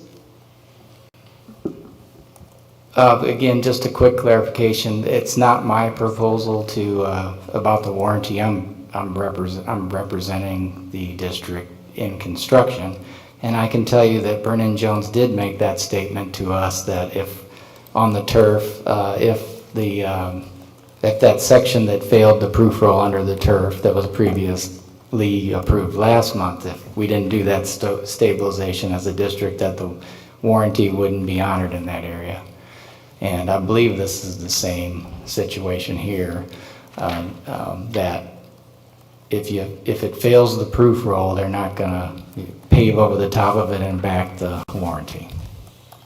Right, and I, believe me when I say this, I appreciate you sitting in and speaking on this, with your expertise in the segment. I'm not trying to denigrate you in any way. It's just that when we get to a point like this is not the time to have this discussion.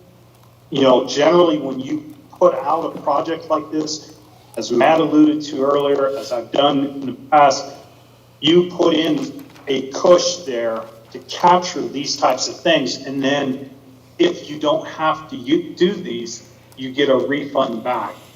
We got to change the practice for which we're accepting these bids. I understand your frustration, and I don't think it's pointed at us. We're trying to facilitate the discussion to the projects under construction now and some items that need to be approved or disapproved so that we know how to finish the district knows how to finish the project.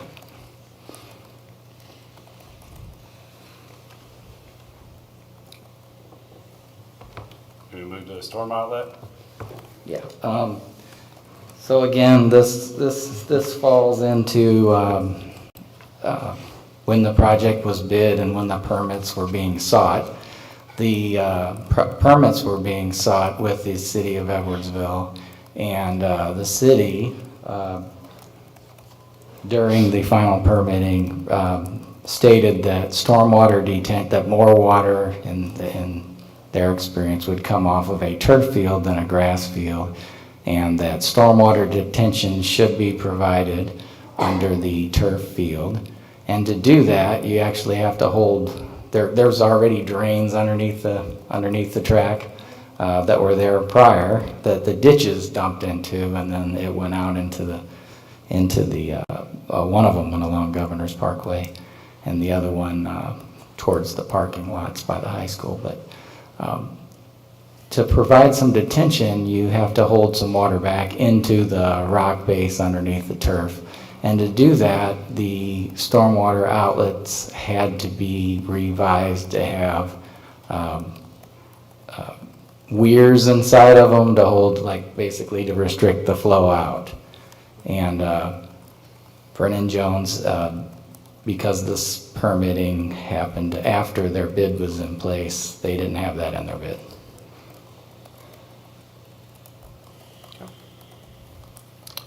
So as we talked with Tom at Oates, one of the things that we were trying to look for is where can we take from the project to help pay for some of the things going on. And at the last meeting, the board did not approve the concrete perimeter around, at which point it doesn't make sense to take the fence and replace it. And so one of Tom's recommendations was that we go ahead and just remove the fence in the cost of the project and use that savings to pay for the track stabilization and the storm outlet control.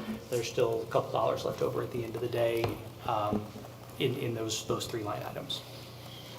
So a new fence would ideally be set into a new concrete perimeter.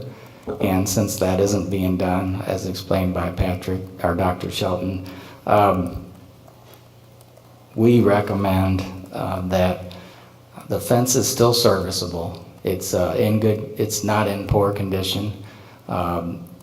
We recommend leaving it in place until the time where the district might want to do that concrete sidewalk around the track.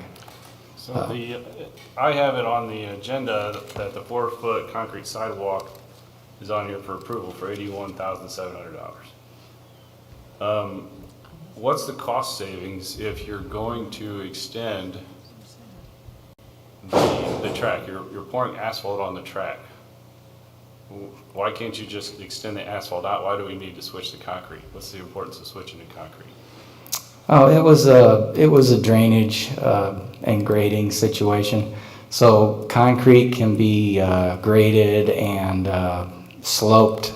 It's a slower process. It's more methodical. You can use forms and you can get it to slope as you intended, easier to get things to drain. If it was done in asphalt, that's a faster process, and it would have to be dug out and rocked, and would actually be sloping the wrong direction, because it would be sloping in the same direction as the track towards the inside, and it would actually trap water along the bleachers. So we were actually sloping the sidewalk away from the track and making sure that we got the grades right by going to concrete. Plus the fence could be set in the concrete easier than asphalt. So it was going to be surface mounted with a plate and epoxy drilled into the concrete. Asphalt, you can't do that. That would have had to have been core drilled into it. So there was a lot of different factors that went into that decision, or that thought process, I guess. That makes sense. So you made an interesting statement there. So the concrete is something, though, that you can go back and do later.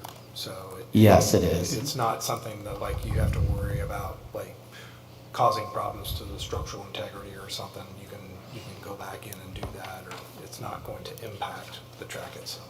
You can do that at a later date. the reason the paved surface was desired in that strip was there will no longer be any more grass inside of the fence except for this 4-foot area around the fence, and facilities understandably wanted to get rid of all the grass so there isn't maintaining along the fence and inside the track when you've got turf everywhere else or track surface. So the desire originally to pave that area came from maintenance, but you can't go back and do it. And I would recommend not doing the fence until the district would want to do that, and other upgrades maybe around there in the future. Okay. So it wasn't necessarily a necessity to have to do right then, as far as the impacting the quality of the track or anything. It's No, just it wasn't a necessity. It was kind of a desire by, I think it was from the athletic department to replace the fence. Okay. Yeah, I think the concern around the integrity of the outside of the track is what happens when you're doing lawn maintenance, right? Sure. That lane 8 as you're going around, so that's where No, I the, understand. yeah. I just want to make sure that going back later and trying to do something wasn't going to potentially impact it as well. Yeah, and the asphalt hangs a little beyond the rubber surface on the design, so if the edge gets damaged or whatever a little bit by mowers and that, the track won't be damaged because there's Okay, there's going to be enough area. Okay. Yeah. Okay. So is there, just for clarification in my brain, is there a fence around the track now? Yes. Yes. So the recommendation at this point is to leave that fence? It's a galvanized chain link fence, and the proposal here was to go with a black vinyl chain link fence that basically was the same height and almost the same exact location. It's functional the way it is, and pretty good savings. Okay, so we're leaving the fence, it's not like we're taking the fence out and there will be no fence, we're leaving the fence that's there. Yes, the fence would remain. Okay, thanks. And that was in the original bid, so we take it out, we have the money to cover the other two. Yes, it was in the original proposal by Brennan Jones to replace the fence. Okay. So, but you said something about That's on all the quotes I have from there was the But not what concrete was bid. presented tonight. But it's not on this, it was just on the information that I requested regarding all the Yes. proposals. Yes. Okay. Okay, next item then. So in the proposal, and I'll go back and address this, it's keep coming up. The proposal that we had was for the base construction with some add alternates. So add alternates included soil stabilization, I think the concrete perimeter was on there. The storm outlet control was not because we didn't know about it. But one of the things that was on there was a new backstop system that had been requested by the softball program that would be funded in part with upgrades from the softball boosters.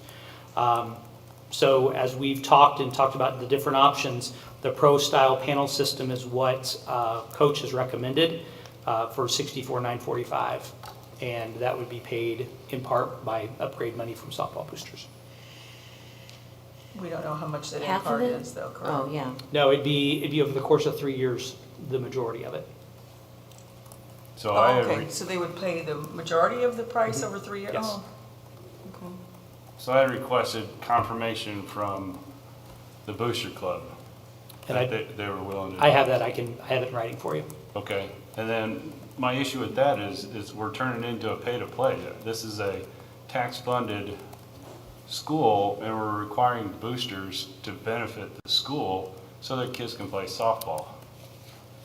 So our facility, the sports complex was built by boosters. Yeah. It was not built by tax dollars. Tax dollars has maintained it, and anytime we have a project, I think it's very common for our boosters to come up and say, hey, can we do something while we're in this process, because it makes sense to do it then. And that's what happened at this point is boosters said it just makes sense if you're going to do this, let's replace the backstop, because we're not going to. The backstop functions, but this is a nicer backstop. And one of the desires of our varsity coach is to make this field one that is sought after for other teams to play at, for postseason, for things like that. And this would take another step towards that. And do some of those generate fees too, correct? And, yeah, I I think that is the function of our booster clubs. Yeah. Whether it's uniforms, whether it's equipment, or it's facilities. I mean, that's what they function for, is to support whatever activity they have, or, you know, they're involved in, whether it's, you know, an athletic team, the band, anything. That's what they do. That's why they're there. So I guess the question I have is, if you're saying this portion, the backstop, is going to be funded by the boosters, then it's for the boosters to determine what they'd like and then propose that to us. Am I missing something here? Yeah, it violates policy. The coach, It was the coach. we work with the coach. The boosters is donating money to the district to upgrade the field. The coach is asking that this is what the upgrade is for. And we can say that's semantics, but I think at the end of the day, we're not going to get a $60,000 check from boosters without them knowing at least something that's going to benefit the program. I don't know if I Oh, I feel agree. comfortable signing off on that without an agreed upon something in writing from the boosters that say this is what we're going to do, or we are stuck with the bill of the 64,000.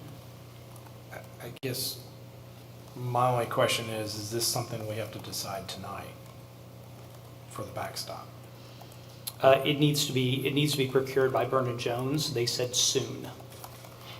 The tonight decision is definitely the track stabilization. Right. That has to happen starting tomorrow in order to keep the track on project. The lead time on backstop was 6 to 8 weeks is what I was told. I don't know if that was a ballpark figure because they didn't know exactly what we were ordering, but there was a definite concern about lead time.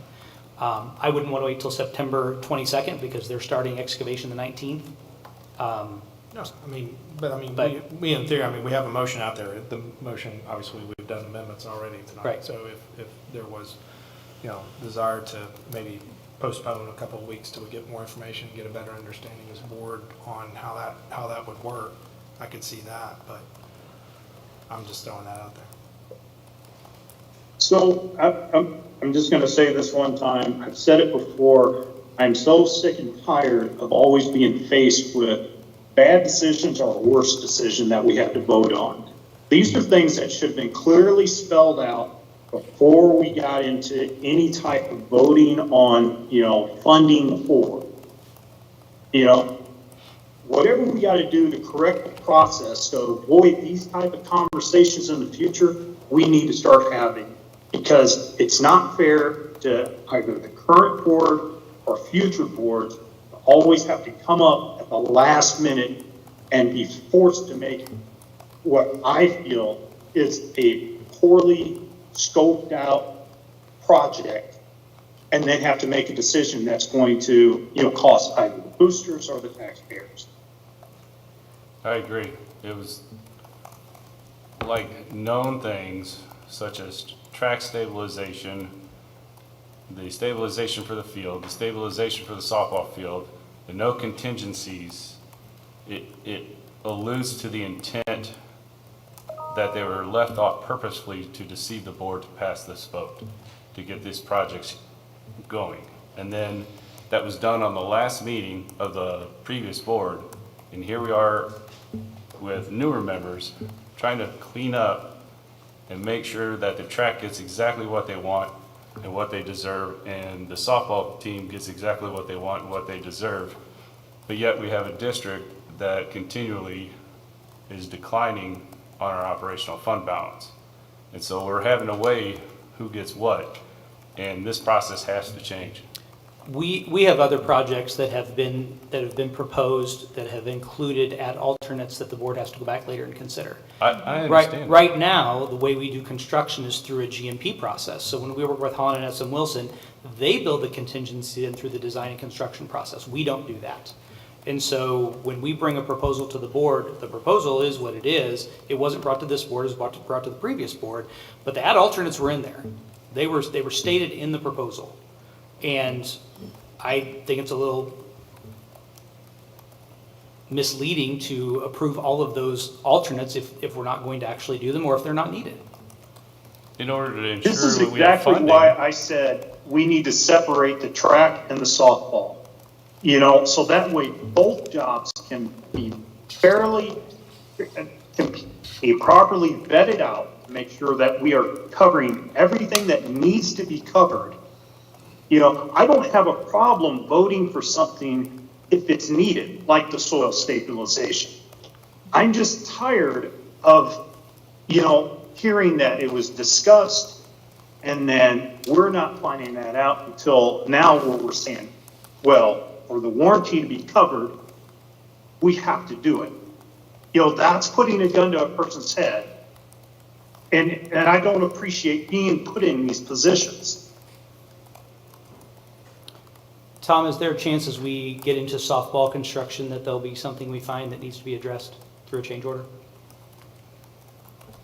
The nature of construction always has unknowns and unforeseen, so yes, there is a chance that there'll be things that pop up that we haven't even broke ground out there, so That's not a fair question to ask. Everybody understands that there is always discovery. But what I'm saying is, in construction, Tom, as you alluded to, soil stabilization was something that was proposed, correct?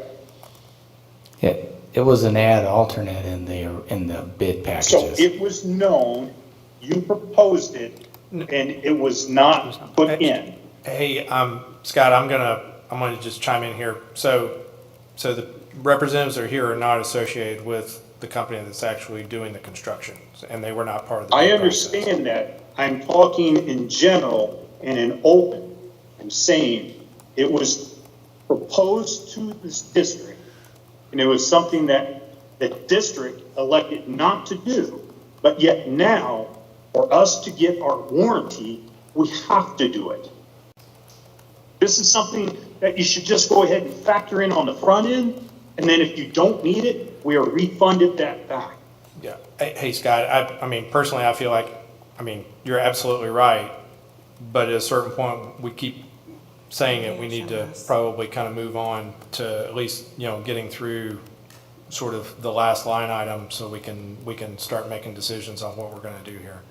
So I absolutely agree, and it's a process we need to address going forward. I understand moving the conversation, but I also understand having the conversation so we don't have to repeat these incidents. Okay. Do we want to talk about The last bullet is what the add alternate is in the proposal for soil stabilization for the softball field. So we can approve it. If we don't use it, it's bonus. Okay. And we'll do a proof roll during construction, and if there's areas that don't need the stabilization, this number would go down by a fair negotiated deduction. I did the math, and this is about $6 a square yard, which is a fair price for stabilization. So just for peace of mind and information for the board, this is a fair price for that. And just so the public knows, it's $58,855 that we're going to have to vote on to approve, because there is zero contingencies in this contract, correct? Right, but that is a contingency. Well, now it is. Right. But not when it was presented to the board. Right. And, I won't rehash what Scott says, but this is all recommendations that have been made during other projects. Our other projects have required soil stabilization. So again, I allude to the fact that this was all left off of here to get the lowest bottom dollar for this board to pick up the expenses and the mess that was created. So process has to change. I need to seek clarification on when we absolutely need to get the softball field completed in time for activity. So September 19th, they're breaking ground. If they delay beyond that, then it's about a 4-month process, so they would run potentially into some weather challenges the further you go in the fall. This field just actually has to be done. End of February is when they start practices, so that it's a pretty short window in September.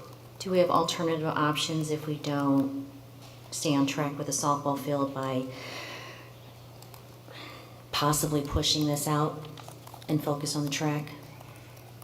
And I understand we have a merged contract for two different things, which I gotta admit, in my line of work, this isn't normal cadence to place two projects in one contract, but we're already here. So in light of trying to stay on track with the track, at this point, you know, to consider that we just hold off on the softball field. What would holding off make a difference? The amount of money that's being proposed to spend. So, just to, I guess, be clear on the softball piece, you're proposing to hold off because we don't have enough information about how much the boosters would be willing to pay, or? There just seem to be a lot more contingencies that are popping up for the track. Oh, you're saying that if we spend extra money on the track, we're not gonna have enough to spend on the softball field? Well, this, As a civil engineer, is there a test that can be done on the soil to determine if it needs soil stabilization? Yes, there is a test that can be done. Has that test been performed on the softball field? It has not. It has not been uncovered and dug up, and the testing agency has not been out there yet. Other than a proof roll, is there like a mineral test or some soil compaction test that they can do to determine if they can build on it? You can predict it ahead of time with what's called a soil proctor. That could be done. With a soil agency like, I'm not going to name company names, but Right. we have relationships with them. What's the reliability of those tests? I'd say the issue is, to address that, is that you don't take a soil sample at every location, and you know, if you go back to the track, for example, only a third of it failed. We could have taken 2 tests in the wrong spots and still ended up with the same results. The same thing could happen here at softball. The reliability is a factor of how many tests you take, so reasonably you cover a lot of area if you take 4 tests. Gotcha. And this is just the infield, correct? Infield dugout area, or is turf outfield? And It's everything. It's everything. So it's a big area you're talking about. Okay, which is already contains a lot of water and drain off issues, right? Right. Left field has drainage issues. Okay, and does that drainage issues affect the likelihood that it will need soil stabilization or some sort thereof? Wet soil and the time of year, if we get into October before we're doing the digging, Okay, wet soil is less stable. so chances are pretty high that we're gonna have to have soil stabilization on the softball field. I'd say the chances are pretty good. And the approved amount tonight for $58,855, is that capped off, or is it gonna need more? Guaranteed price, if that's what it costs to stabilize the soil for the entire field.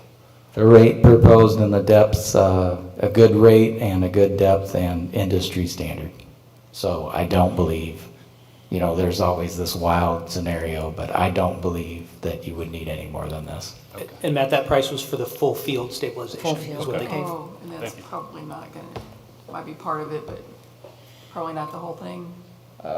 This No way to cost know. is for the whole thing, so if we do the proof roll and half passes, this cost will go down. Yeah, but need to do the proof roll or soil Right, testing to right. figure that out. But at least we'd be covered.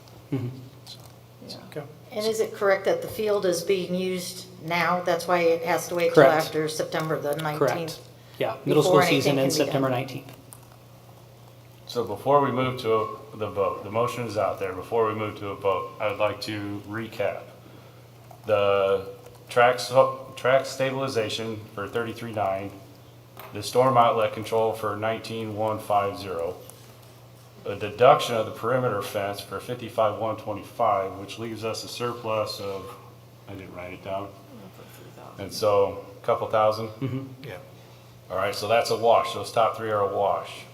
Right. The Pro Style panel wall backstop for $64,945 is going to be paid for by the boosters. Correct? Correct. So we're just floating the money? Dave, is that going to be on this year's budget or next year's budget? Next year's. And you'll see in your email, the boosters is prepared to write a check this fall. for their first payment. So it won't impact this year's budget. All right. And then the 58,855 is a contingency for soil stabilization if needed, not necessarily a confirmed payment. Correct. Just a contingency that probably should have been in. We'll monitor it, so it's not confirmed yet. Okay. And Dave, I know we talked about this at the work session, but is there enough in O&M that is uncommitted to cover that cost? That's next year. Mhm. So we haven't set the budget for next year yet. Okay. But in your draft budget? Yeah, I mean, for what we've committed to for 26, 27, yeah. So as of now, we have zero impact to the project cost. That's correct. Gotcha. For this year.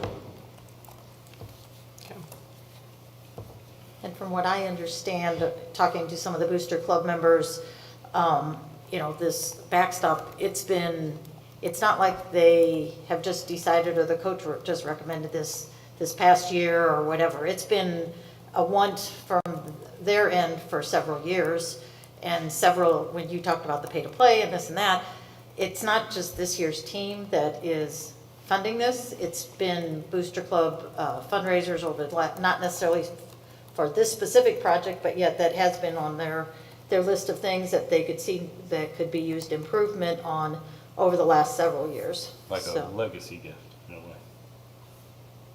Okay. Well, that's how it's normally operated. I mean, I don't see anybody saying that it's not something that we wouldn't like to see happen. What we're saying is, these things are the conversations you have to have a long time ago, not right now when you're forced to make a decision. That way we can have a representative from the boosters come up, talk, we can share ideas across the table.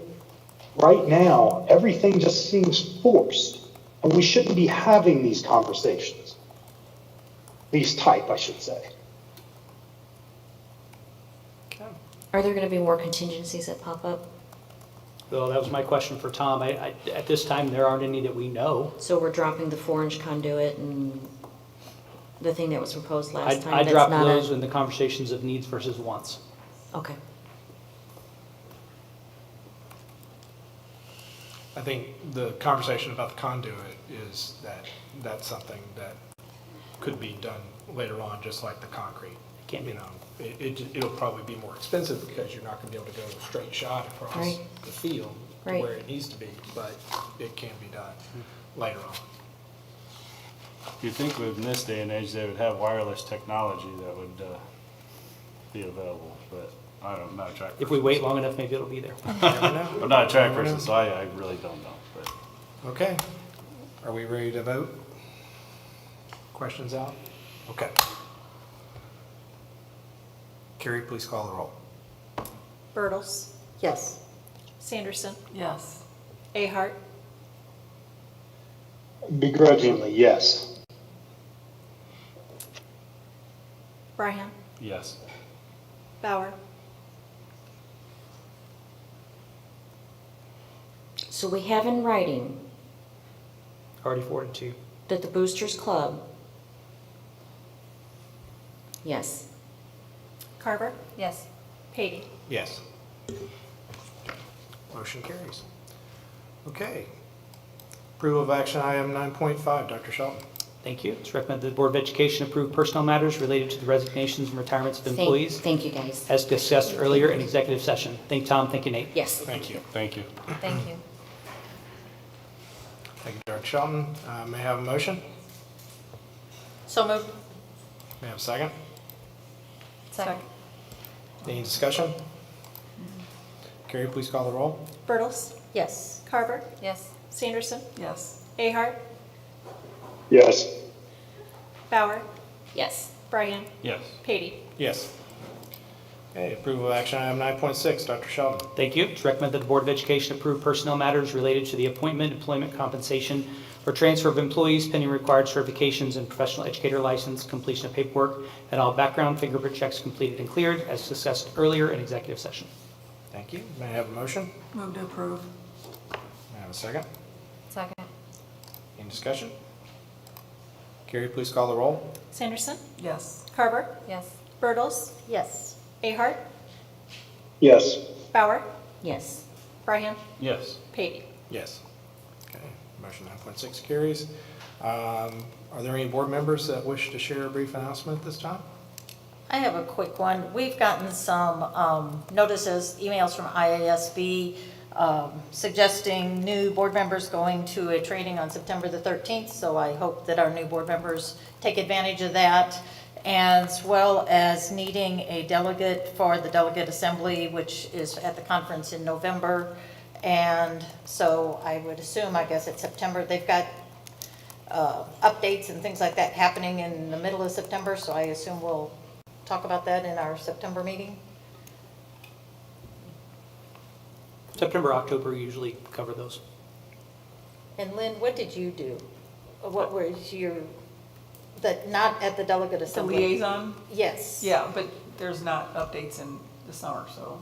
Okay, but That's do why we there's need no to get update. somebody else to? Yeah, it'd probably be a good thing for I somebody else didn't to remember do the that. timing of that, and I didn't remember what it was called, so I couldn't Yeah, write it down. It's the IASB liaison. Yeah.